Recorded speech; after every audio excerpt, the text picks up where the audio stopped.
Good evening and thanks for joining us. I'm Bruce Frisco. It is Thursday, the 23rd day of July, and this is CTV News. Tonight, united for now, premiers and the prime minister say they've got a strategy for dealing with tariff threats. A hateful assault. Police investigate a viral video of an alleged attack on a Muslim woman. And who says you can't choose your family?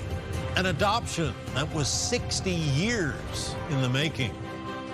Live from our Maritime's News Center, this is CTV News. Here is Bruce Frisco. Good evening. It was a show of unity from Charlottetown today as Canada's federal, provincial, and territorial leaders vowed to fight together to deal with the U.S. tariff threats. CTV's Jonathan McGuinness has more on what we heard from the Maritime leaders. Prime Minister Mark Carney championed Canadian unity at the Premier's meetings in Charlottetown today. As everyone knows, on Monday, the U.S. administration announced its intention to impose the latest in a series of unilateral, unwarranted trade actions. And we're clear. Canadian governments around this table will do whatever it takes to defend and support our families. Those tariffs will be put on billions of dollars worth of Canadian goods starting August 19th. The Prime Minister stressed the importance of loosening internal trade barriers here at home and growing trade internationally. Canada has what the world wants, including being a reliable partner in a world that's anything but. The face-to-face gathering allowed for talks on Canada's response to tariffs, with many premiers wanting clarity on what the Prime Minister plans to do. PEI Premier Rob Lance says provinces working together is a good start. Opportunities to strengthen our economy, opportunities to make life more affordable, opportunities to build a stronger, more united Canada. Further progress on the home front came earlier this week when most provinces agreed to allow the direct-to-consumer purchase of alcohol. Today, Maritime premiers agreed to work closely on energy. It's a unique MOU between the three Maritime provinces that shows that we are going to cooperate on our planning and on how we manage assets and investments so that all of us can have a more resilient environment and an ultimately more affordable environment for Maritimers. That's part of the foundation for the Prime Minister's push to become what he called an energy superpower. Jonathan McGuinness, CTV News, Halifax. Tenants living in a provincially funded apartment buildings, in fact, for seniors, now find themselves sharing the buildings with homeless people placed there by the province. All of us are scared to death. It's just a matter of time until some little old lady is going to be bashed over the head for her handbag. Leslie McMichael's been living at Joseph Howe Manor for the last 7 years, but says for the last couple, she has faced new arrivals that have made her and others uncomfortable.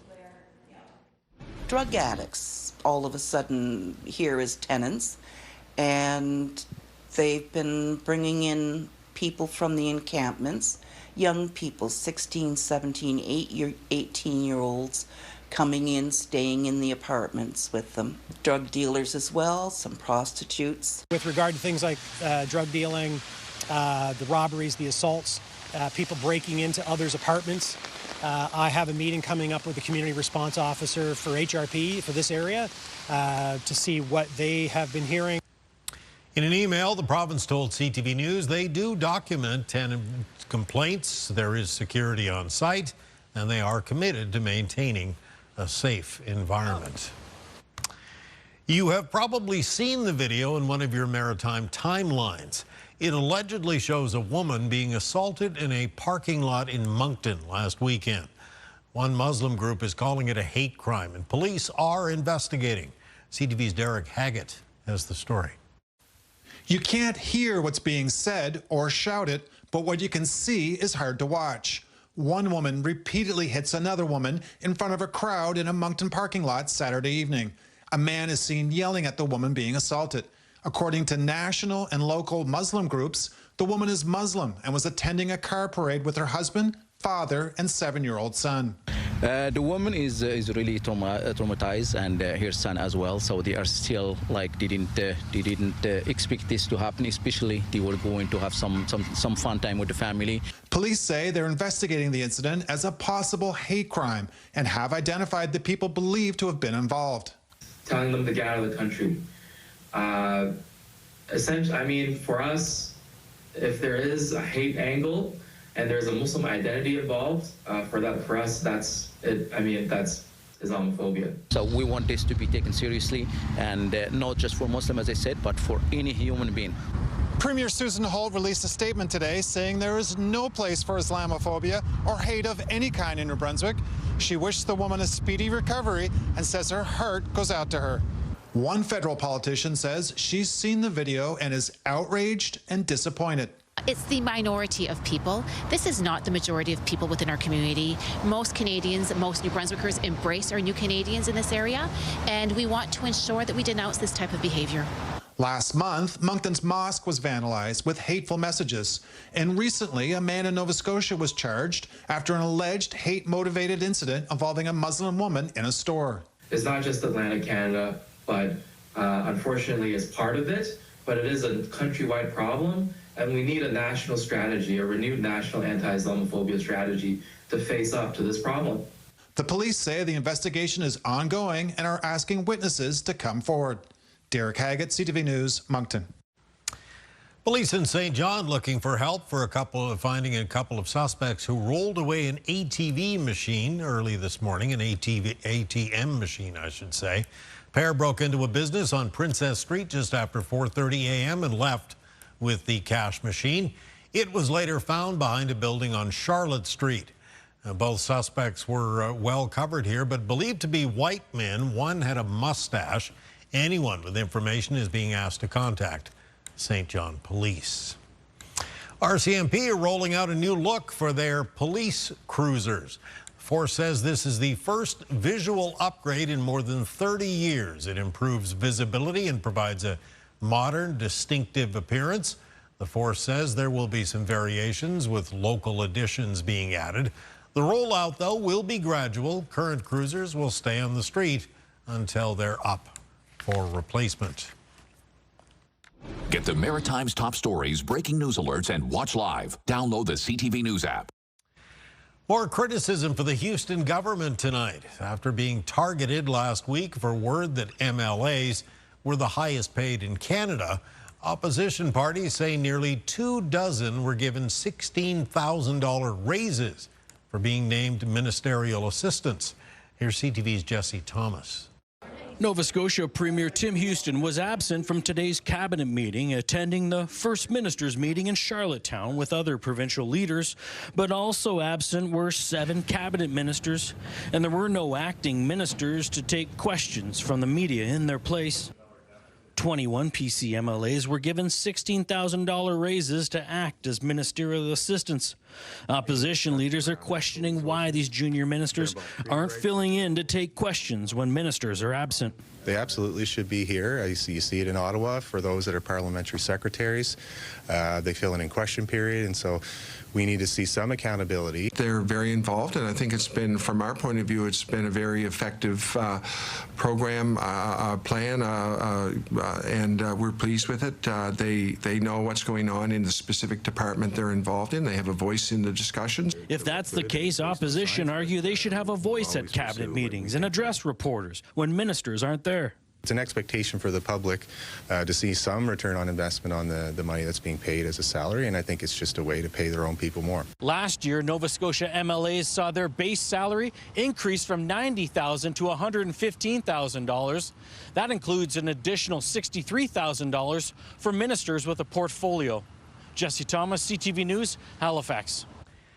Sizable turnout in Halifax tonight as neighbors gathered to learn more about an even more sizable proposed development in the area.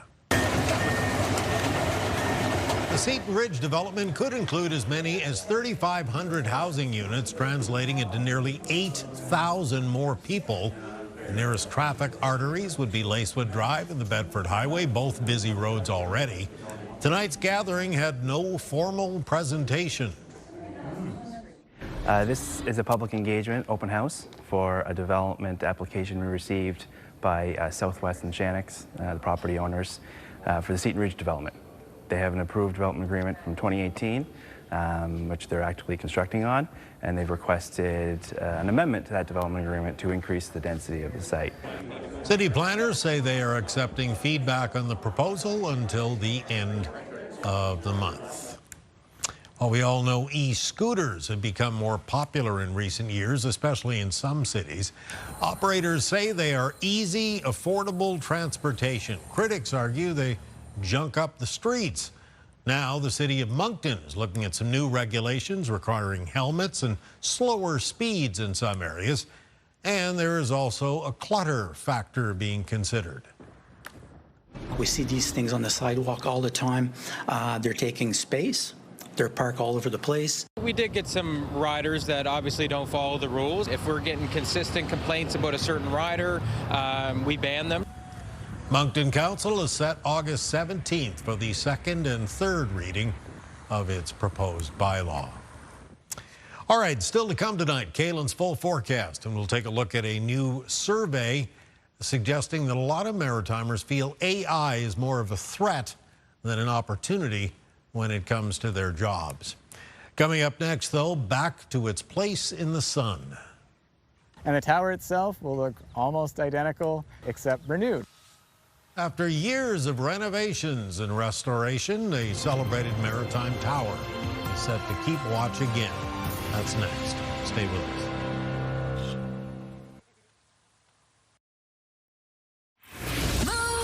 Mornings with Aaron and Peter. Hey, you can win $1,000 in under 60 seconds every weekday at 7. That's when we play $1,000 Minute. Your chance to win $1,000 with us.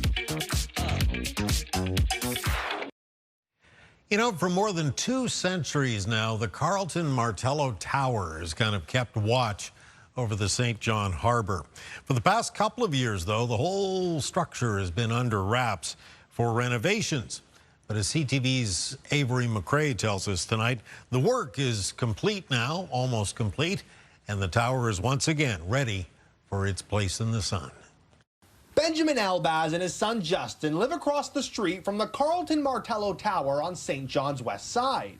Since moving here in 2022, the historic site has been mostly wrapped for renovations, but now the old stone can be seen again. We're happy we got the view back. Everything went beautifully and couldn't be more ecstatic with what it looks like. Since 2020, construction has been ongoing.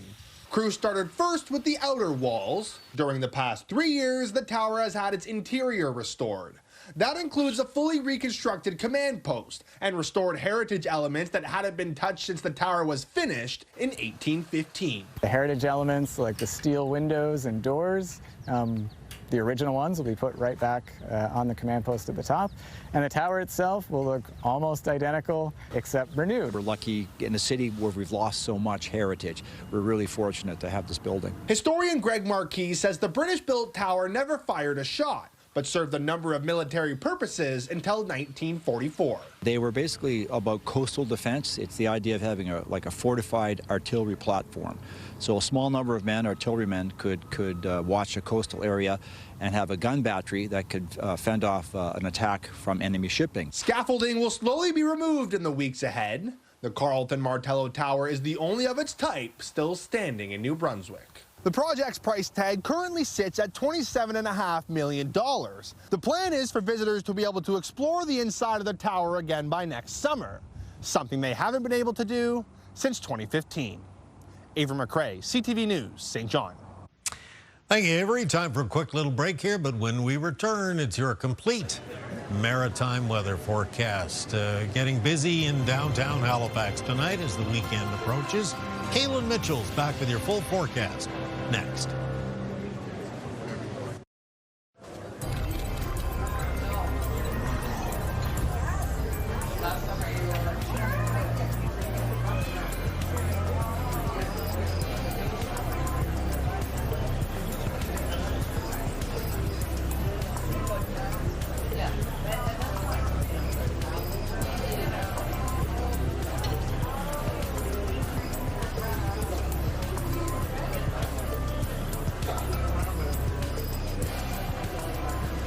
Thursday evening tonight, two reasons to celebrate. The rain seems to have finally leveled off. Yep. And the return of Kaylin Mitchell. Yeah, that's definitely too. And I'm back just in time to talk about for the Maritime region, some sunny weather ahead. Okay. Just as planned, Bruce. For Friday. Yeah, for sure. Yeah, and the weekend. Taking a look at our weather systems map, the latest rainy weather system for the Maritime region was a front off of a low pressure system. It's currently positioned up around northern areas of Quebec. Now that is now off towards the east of us. For the rest of tonight, then it's going to be either a clear sky or generally clearing conditions. Now the one exception will be a little bit of patchy fog, a little bit of patchy cloud around for the province of Nova Scotia first thing tomorrow morning, but that'll be dissipating, moving from the morning into the afternoon, and then for Friday afternoon, that leaves us with mostly sunny conditions for the province of New Brunswick. Might be a few clouds into the northwest of the province in the afternoon hours. Prince Edward Island, mostly sunny as well, and for Nova Scotia, a mix of sun and cloud. Then we're looking at fairly clear conditions as we make our way through Friday night, and for the start of the weekend, it is more sunshine. Taking a look at winds in the forecast for tomorrow, they're mostly going to be out of the west and southwest. Pretty light by our standards here in the Maritimes. Sustained in a lot of cases 10 to 20 kilometers per hour. Might be a few occasional gusts between 20 and 30. Southwest wind will be a little bit more onshore around the Bay of Fundy coastline in New Brunswick and parts of the Atlantic coastline of Nova Scotia. So those direct coastal areas will have temperatures that'll be a little bit more moderate, and we'll see that as we go through our temperature forecast. First of all, for tonight, most of the lows in the Maritimes, high single digits, low teens, pretty comfortable for sleeping. High temperatures in the forecast for tomorrow across the north of New Brunswick between 25 and 28 degrees. And down through central and southern areas of New Brunswick, most of the high temperatures tomorrow will be up around the high 20s, the exception being the coastal area of the Bay of Fundy coastline. Temperatures there closer to 24, including for Grand Manan, Campobello, and St. John. Prince Edward Island for tomorrow with high temperatures away from the coast, close to 25. Directly on the coast, I'm talking about feet in the sand, basically 20 to 22 degrees. Cape Breton for tomorrow with high temperatures around the low to mid-20s. North shore of mainland Nova Scotia, mostly around the mid-20s. And on the eastern shore, high temperatures mostly between about 22 and 25 degrees. 26 for Truro, 25 for Amherst. City centers Halifax and Dartmouth tomorrow, 25 degrees. 22 for Lunenburg, continuing down the south shore of Nova Scotia. 24 for Liverpool and Shelburne. 22 for Yarmouth in the Annapolis Valley. High temperatures close to 26, except 24 at Digby. In the extended forecast, there's the weekend. Sunshine for New Brunswick on Saturday. Most of the highs in the high 20s. Same thing goes for Sunday with a mix of sun and cloud. And for Monday of next week. After that, temperatures cool a few degrees on Tuesday. And our next chance of some rain and some showers looks like it's going to be around the Wednesday, Thursday time frame. For Nova Scotia, in the forecast, it is sunshine for Saturday. High temperatures, high 20s away from the coast. On the coast, low to mid-20s. Similar conditions expected on Sunday, though a bit more of a mix of sun and cloud. It's a chance of showers right now Monday. Tuesday, a mix of sun and cloud. And then a chance of showers on Wednesday of next week. Possible rain on Thursday. And for Prince Edward Island, a very sunny weekend ahead. High temperatures will be mostly around the mid to high 20s. Mid-20s in the forecast for Monday and Tuesday of next week with a mix of sun and cloud. Chance of showers on Wednesday. And then rain possible on Thursday. Bruce. Thank you, my friend. We'll step aside for just a couple of minutes, but stay with us. There is more to come.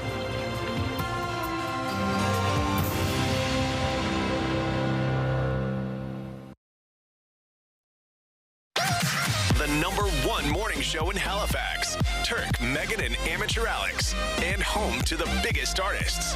Halifax's #1 hit music station. 101.3 Virgin Radio. Artificial intelligence could make your job easier, but it appears a lot of Maritimers are more concerned it could actually replace them in the workplace. In fact, as CTV's Stephanie Seacos shows us tonight, a new study finds that Atlantic Canadians see AI more as a threat than an opportunity.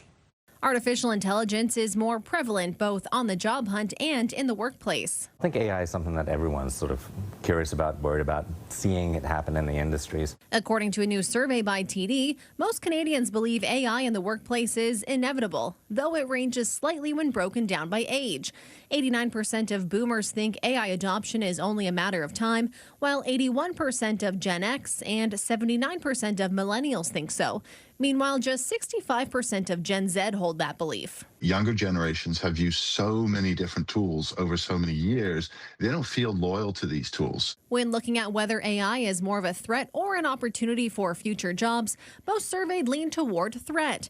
That number was even higher in Atlantic Canada with 74%. Nationally, 68% felt that way. We're all trying to figure it out right now. There's no rule book. There's no user guide that you can open up and say, this is how to use AI. 32% of those surveyed say they have exaggerated their ability to use AI to their work colleagues. We don't like to feel left out, and especially in a workplace environment where we have co-workers that we're around every day. I think there's a lot of AI sort of training needed, and certainly out there a lot of people looking at how to sort of maximize their AI skills, whether it's looking on online training online or actually going to different programs. Stephanie Seco, CTV News, Halifax. Thank you, Stephanie. Coming up next, a family by choice. First, though, your wake-up weather. Here's a live look at Fredericton on this Thursday evening. 13 degrees right now in the Elm City. Stay with us. CTV News at 11:30. We'll be right back after these messages.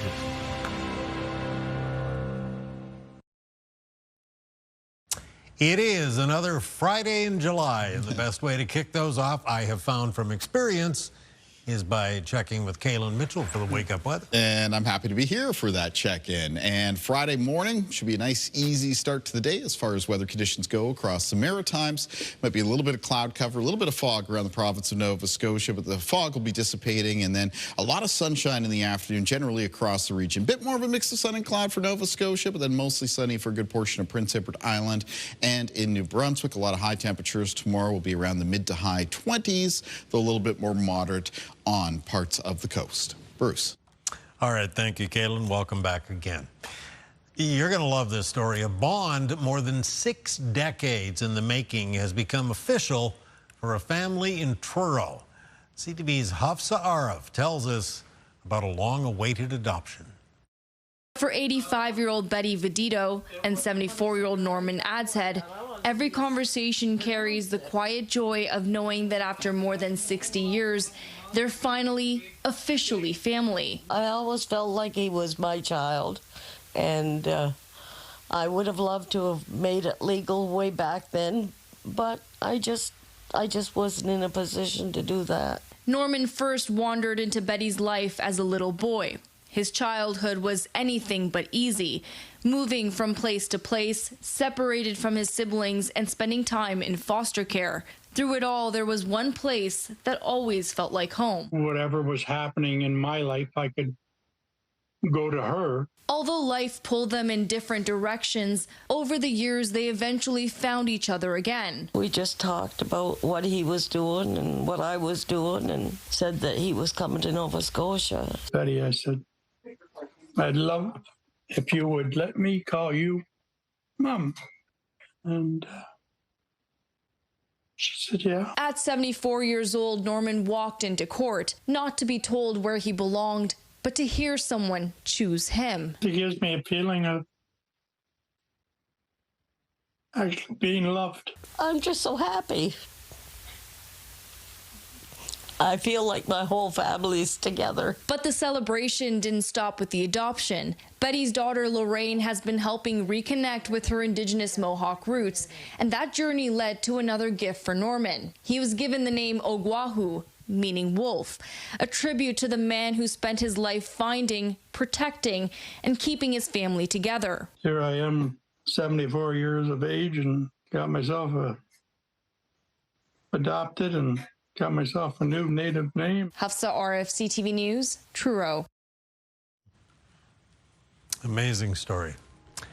Okay, that is your late news for tonight. If you joined us late, you'd like another look at that story or anything you've seen tonight, ctvnewsatlantic.ca. It is always your home for news. I'm Bruce Frisco. Thank you for staying up late with us tonight. Have a good evening. Hope to see you again tomorrow for Friday.